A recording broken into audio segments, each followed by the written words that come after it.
Jadi modal yang saya miliki dalam memulai usaha itu adalah kepercayaan, nggak ada yang lain. Kepercayaan, nggak ada yang lain. Agungan nggak punya, modal nggak punya, kepercayaan. Jadi kalau ada yang bilang, Pak, saya nggak punya modal, Pak, saya nggak memiliki akses untuk masuk ke sektor keuangan, itulah yang saya namakan sering itu dapat semis dulu.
semuanya pastinya ada kesempatan kita untuk mengobrol dengan mereka yang sudah hadir di sini.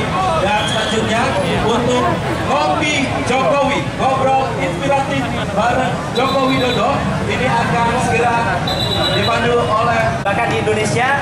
HIPMI hari ini, Repnas hari ini Pak Jokowi telah memiliki di tingkat provinsi 34 provinsi se-Indonesia dan 500 lebih cabang di seluruh Indonesia.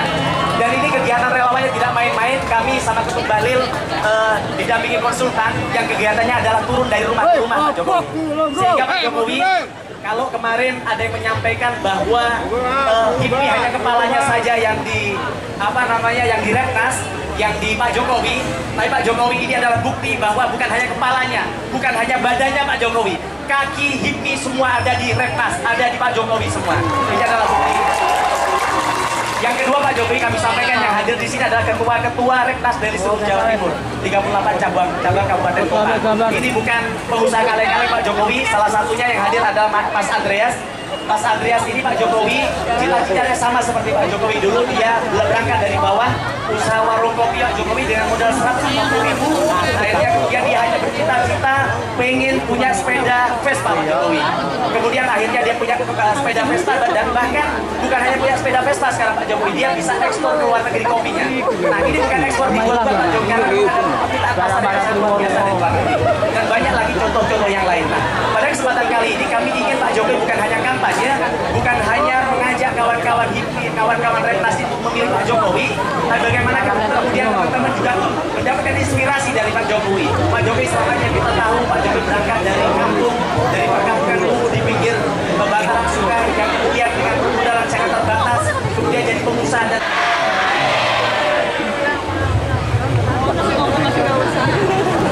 kali mau lagi bersih.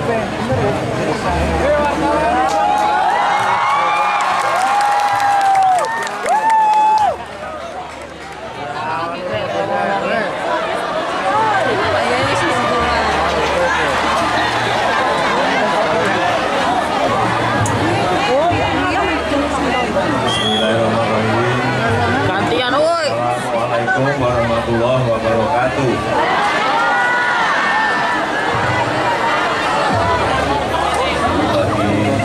Salam sejahtera. Om Swastiastu. Saya salam kebajikan. Yang saya hormati Bapak Ibu sekalian, seluruh warga Kabupaten Banyuwangi, warga Provinsi Jawa Timur yang saya cintai dan saya banggakan, khususnya yang di depan saya banyak anak-anak muda yang berkumpul di sini dari Repnas, dari yang Hidup Pak Jokowi. lain-lainnya. Saya nggak tahu ya, yang hari ini, pagi hari ini kok seneng banget tiba di Banyuwangi. Nggak tahu, seneng, bahagia gitu.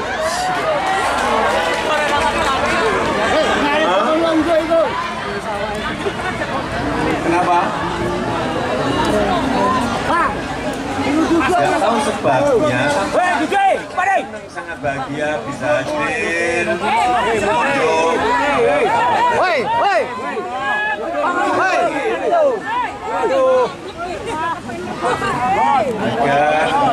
Agar semuanya bisa membangun daerah kita masing-masing. Sekaligus karena daerah berkembang, daerah maju. Itu media memang nggak bisa Pak. Pak, itu media, jadi nggak bisa ini Pak untuk ngambil gambar di media langsung. Saya ingin Nggak bisa Bapak teriakin. Memang media di mundur ke belakang. media. Saya ingat, karena saya ingat. Kira-kira tahun 70-an. Rumah saya di bantaran sungai. Digusur. Tahun 70-an digusur.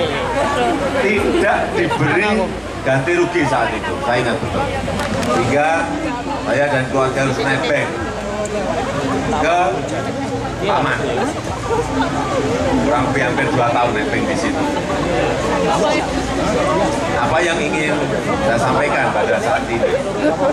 Masa kecil seperti itu sangat mempengaruhi karakter, perilaku kita setelah ada peristiwa-peristiwa seperti itu. Setelah nebeng di Paman, keluarga saya kemudian kontrak pindah-pindah 4 atau 5 kali dengan saya. Dan pada saat kecil saya membayangkan sekolah saja, bisa sekolah saja sudah alhamdulillah. Bisa sekolah saja sudah saya sangat bersyukur. Apalagi membayangkan yang namanya kuliah. Nggak membayangkan saat itu, tapi juga karena kemudahan Allah SWT, saya bisa sekolah rampung dan bisa kuliah juga rampung. Nah, setelah rampung kuliah, saya 2 tahun setengah lebih bekerja di Aceh di sebuah BUMN yang namanya Kertas Kerap Aceh. Tapi saya nggak kuat. Mas, tingguri kakek Thomas. Dan balik, saat itu saya udah kawin dan nikah dengan Bu Jokowi.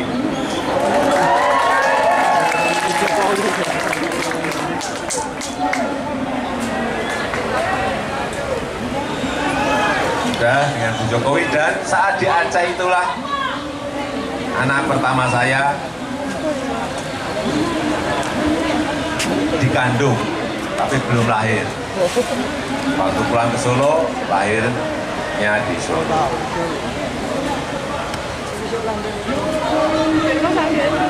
Kembali ke Solo, saya kemudian memulai usaha. Apa yang ingin saya sampaikan? Karena sering anak-anak muda ini mengeluh mengenai modal, mengeluh mengenai peluang usaha. Peluang dan modal itu akan kita dapatkan kalau kita dipercaya orang, kalau kita dipercaya bank, kalau kita dipercaya pembeli, kalau kita dipercaya konsumen. Jadi modal yang saya miliki dalam memulai usaha itu adalah kepercayaan, nggak ada yang lain. Kepercayaan, nggak ada yang lain.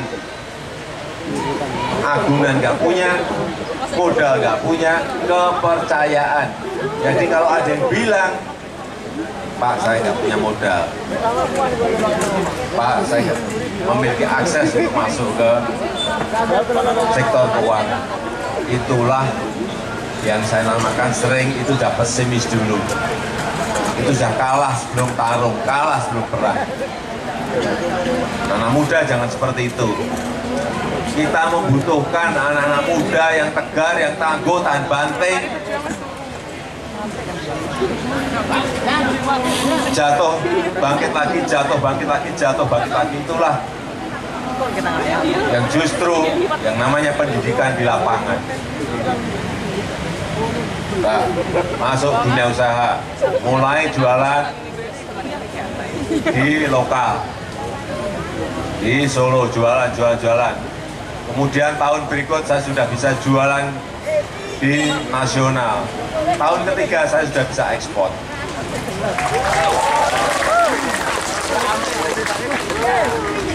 Saya ekspor pun saat itu. Masuk ke tahun pertama, saya baru bisa mengirim 3 bulan hanya 1 kontainer. 3 bulan 1 kontainer. Tapi pada tahun kedua saat pameran, saat itu pameran internasional Singapura saat itu saya ingat. Pembeli datang banyak, dari semua negara datang. Setelah saya itu, saya harus mengirim 1 bulan 18 kontainer. Jangan bu, saya bingung kemampuan saya saat itu 3 bulan 1 kontainer. Ini diminta 18 kontainer per bulan. Wow. Udah bingung. Oke, saya terima, udah saya terima dulu. Kemudian pulang baru berpikir gimana cara menyelesaikan 1 bulan 18 kontainer. Padahal kemampuan kita berarti sebulan itu hanya 1/3 kontainer. loncatan seperti inilah yang harus kita berani memutuskan, berani mengambil risiko. Anak-anak muda harus berani, tapi risiko itu harus dihitung, risiko itu harus dikalkulasi. Jangan asal berani mengambil risiko tanpa berhitung, tanpa berkalkulasi, artinya itu awur-awuran, nekat tapi ngawur. Itu yang nggak boleh. Ya, dan bisa ekspor 18 kontainer ya bisa. Saya bagi-bagi ke teman-teman saya. 2 kontainer, 1 kontainer, bagi. Akhirnya sebulan kita bisa ekspor 12 kontainer, yang terlambat 6 kontainer. Minta maaf, nggak apa-apa. Udah berjalan, dan masuk ke dunia pemerintahan, dunia politik di 2005. Apa yang juga ingin saya sampaikan, saat itu ada 4 kandidat, semuanya orang terkenal. 1 incumbent. Yang kedua, ketua Kadinnya, ketua pengusaha di Solo, sangat terkenal. Yang ketiga, pengusaha besar di Solo, sangat terkenal. Saya nggak ada orang yang tahu. Di Solo saja, Bapak sekalian, tahun 2005, Bapak Ibu tanya ke nama saya di Solo saja nggak ada orang tahu. Tidak ada orang tahu di Solo.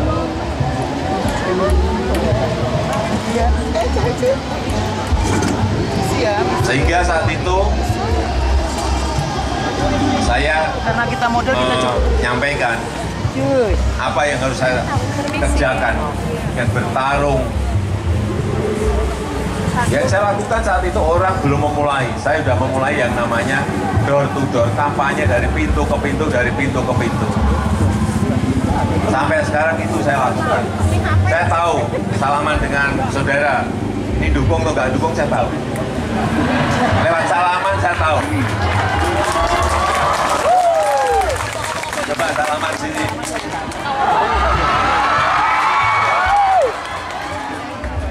Ini dukung.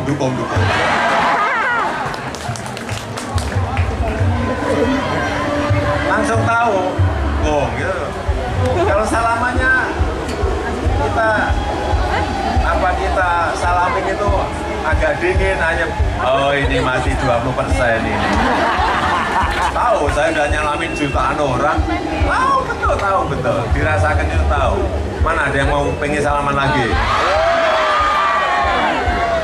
Udahlah, saya nggak usah salaman, saya tahu saudara dukung.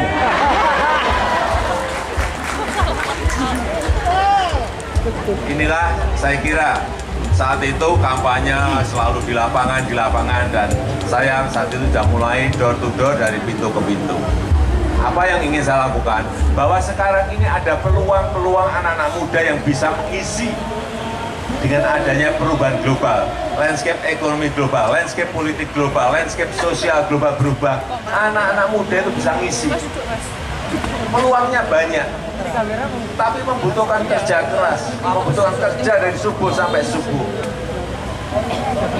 Kalau saudara-saudara bisa memperbaiki ekosistem offline, kemudian ada satu lagi anak muda gabungan menyiapkan ekosistem online-nya di Banyuwangi ini. Gabungkan dua itu akan menjadi sebuah kekuatan besar. Jadi ekosistem offline-nya adalah memperbaiki packaging, memperbaiki kemasan, memperbaiki warna produk, memperbaiki desain produk, memberikan label-label sehingga mereknya menjadi, brandnya menjadi naik. Yang ekosistem online-nya menyiapkan marketplace-nya, siapkan ini, gabungkan ini dan ini.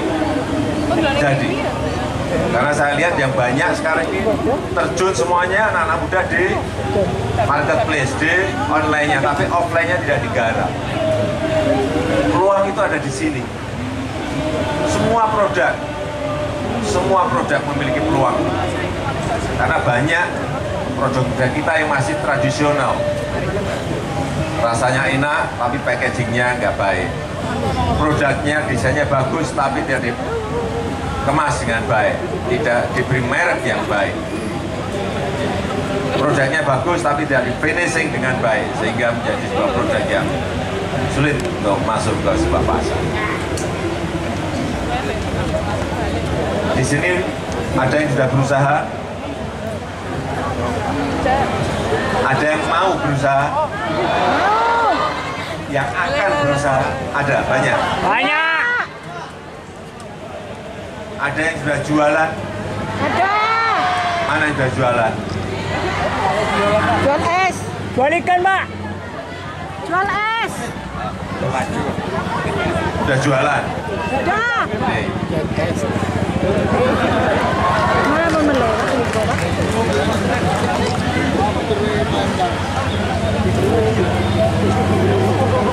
Ntar kok mau apa itu mau foto, ditanya dulu nama-nama. Nama Intan. Intan, Mbak Intan, tinggal di mana? Tinggal di Purwoharjo. Purwoharjo itu di mana? Radenan. Daerah Benculuk. Daerah Benculuk itu di mana? Benculuk pertigaan itu ke kiri. Pertigaan mana? Pertigaan ke kiri, pertigaan mana? Kiri Pak. Ah, dari sini ke arah selatan kira-kira berapa kilo gitu aja jarak Oh, Benculuk. Rogo Jampi masih ke selatan. Daerah selatan Pak, banyak Daerah selatan. Ya. Oke, berapa kilo dari sini? Saya nggak ngitung.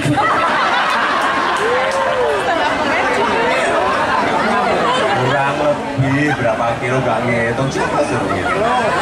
Kurang 5 lebih kilo. kalau naik motor, naik mobil berapa menit gitu loh. Kalau naik motor 45 menit. Oh ya Satu jaman. jauh, Ya. jauh. Tapi kalau saya sama Pak Jokowi dekat kok. Masuk. Pinter. Oh saya nggak tanya kok deg-degan atau nggak deg-degan. Oke, pertanyaan saya, sudah punya usaha Pak? Nengok ke sana, jangan nengok ke saya biar nggak Masih jualan deg-degan. online gitu. Jualan online, Iya. apa produknya? Baju, Baju. Iya baju, terus topi, terus sepatu. Lebih ke fashion Pak, fashion Oh, sama fashion. Peralatan rumah tangga. Peralatan rumah tangga. Tapi Oke. fashionnya lebih ke cewek. Oke, fashion untuk cewek. Iya. Omset berapa sehari? Omset itu kita open Pak, open order gitu. Iya, Jadi PO tahu. dulu. Iya, Jadi tahu. kira-kira 10 sampai 20. 10 sampai 20 Ya, apa? soalnya ambilnya dari berbeda toko gitu Pak. Iya, oke. 10 sampai 20 apa? Omsetnya, 10 sampai 20 barang atau 10 Oh. sampai 20 juta? barang-barangnya. Barang. Sebulan berapa juta omset? Belum sampai Pak, belum sampai juta. Belum sampai jutaan. Iya, paling Oke. sampai sih Pak 1 juta sampai 1.500.000. Keuntungannya maksudnya. Omset, bukan keuntungan. Kalau keuntungan 1 juta lebih udah gede. Omset itu seperti Omset itu penjualan per bulannya berapa juta? modalnya. Bukan. Penjualannya per bulan dapat berapa? Habisnya berapa? Berapa kira-kira berapa? Dapat insya Allah 50 sampai 70 Oke, barang. ini bagus, berarti omsetnya udah gede. 50 sampai berapa? 70? Iya. Ya bagus. Kiranya. Untungnya, kalau boleh 1 tahu? juta sampai 1.500.000. Karena kan beda toko, jadi macam-macam. Iya, tahu, saya tahu.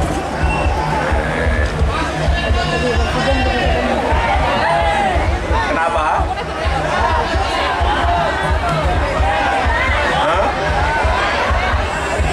Hah? Sepeda? Gak boleh sama KPU Bawaslu, gak boleh. Sekarang jangan harap yang naik ke panggung seperti ini dapat sepeda, gak boleh. Cukup salaman saja Pak. Saya seneng saja nggak boleh membeli sepeda, ya kan? Sepeda saya utuh. Ya, sekarang ke depan maunya apa? Ke depan mau usaha sendiri Pak. Kan ini masih ngambil barang dari produk lain. Lu nggak apa-apa ngambil dari produsen itu bagus, konsentrasi saja di online-nya, di marketplace-nya, tetapi bagaimana bisa mendongkrak penjualan agar lebih gede lagi. Apa yang dibutuhkan? Apa yang dibutuhkan? Modal sama niat. Wah. Kalau mau modal sama niat. Ya kan kalau modalnya lebih banyak lagi maka omsetnya juga. Dipakai untuk modal apa? Kan kerjaan marketplace kan. Modal dipakai untuk apa? Tambahan. Modalnya. Untuk ya gitu Pak. Hah? Buat tambahan. Saya buat tambahan. Modal. Nangkep saya. Buat tambahan modal, Pak. Iya. Ya, saya kira sekarang ini banyak peluang-peluang seperti yang tadi disampaikan oleh Mbak Intan. Peluang seperti ini hampir di semua daerah sekarang ini ada dan terbuka sangat lebar. Kita berani masuk atau tidak masuk, kuncinya hanya di situ aja. Ya, tamat.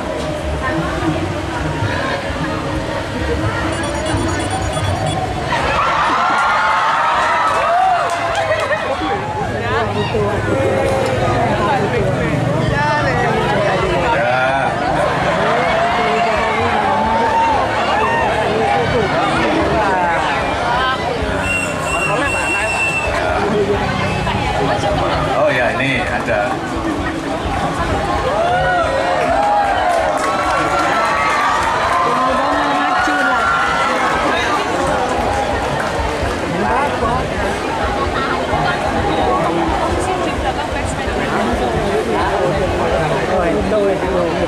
Buku. Modal lah.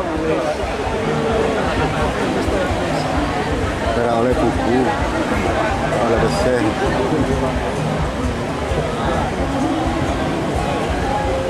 Ya, saya kira contoh Pak Intan tadi menjadikan inspirasi bahwa sebenarnya peluang-peluang itu banyak yang bisa kita kerjakan. Asal kita memiliki niat yang kuat, jangan berpikiran ke modal dulu. Dicoba dulu. Saya rasa itu yang bisa saya sampaikan pada kesempatan yang baik ini. Saya ingin mengajak pada kita semuanya, nantinya tanggal 17 April, jangan lupa mengajak saudara-saudara kita, teman-teman kita, rekan-rekan kita, tetangga-tetangga kita untuk datang ke TPS berbondong-bondong. Jangan biarkan satu orang pun golput. Ajak semuanya untuk datang ke TPS. Dan ya,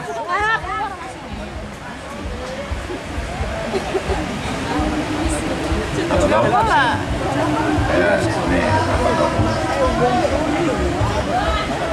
apa Bu?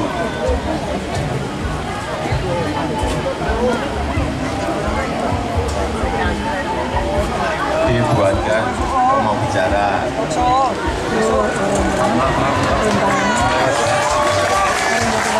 Assalamualaikum warahmatullahi wabarakatuh. Bapak dan Ibu Jokowi yang saya cintai, Khofifah juga yang saya cintai, dan Pak Anas yang saya tresnani. Jawab, mendengar? Terima kasih. Saya istri pejuang yang usia 80 tahun, Pak. Istri veteran, ketua veteran Banyuwangi, Pak. Saya sudah membuat satu puisi yang isinya tidak akan saya baca, Pelangi di Ujung Senja. Saya sudah 80 tahun sudah senja, tapi harapan saya kepada anak-anak saya termasuk Ananda Jokowi ini supaya Indonesia tetap jaya. Yang pertama, dan yang kedua, ini saya rajut sendiri, saya buat dengan rangkaian tangan sendiri, saya titip merah putih kepada Ananda Jokowi.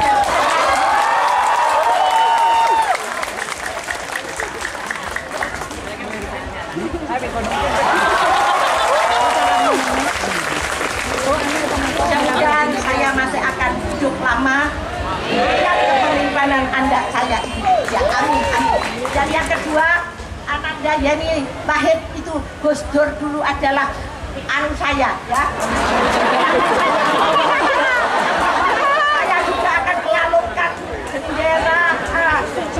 gue.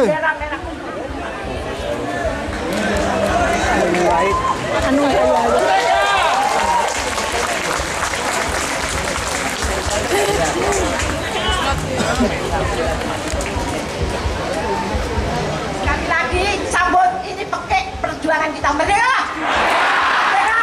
Merdeka. Assalamualaikum warahmatullahi wabarakatuh.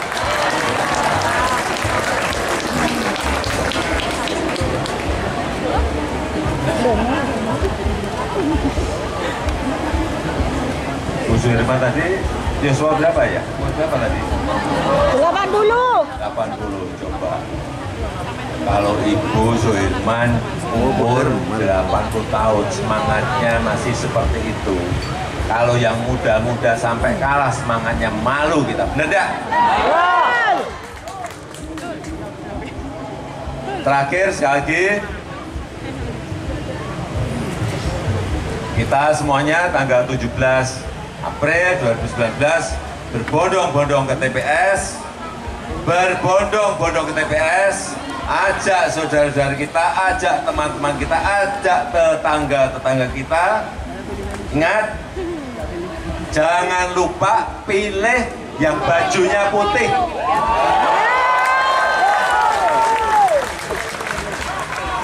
Karena putih adalah kita. Baju putih. Karena putih adalah kita, dan kita ingin nanti hari Rabu itu putih semuanya kita ke TPS. Saya rasa itu yang bisa saya sampaikan pada kesempatan ini. Terima kasih. Saya tutup. Wassalamualaikum warahmatullahi wabarakatuh.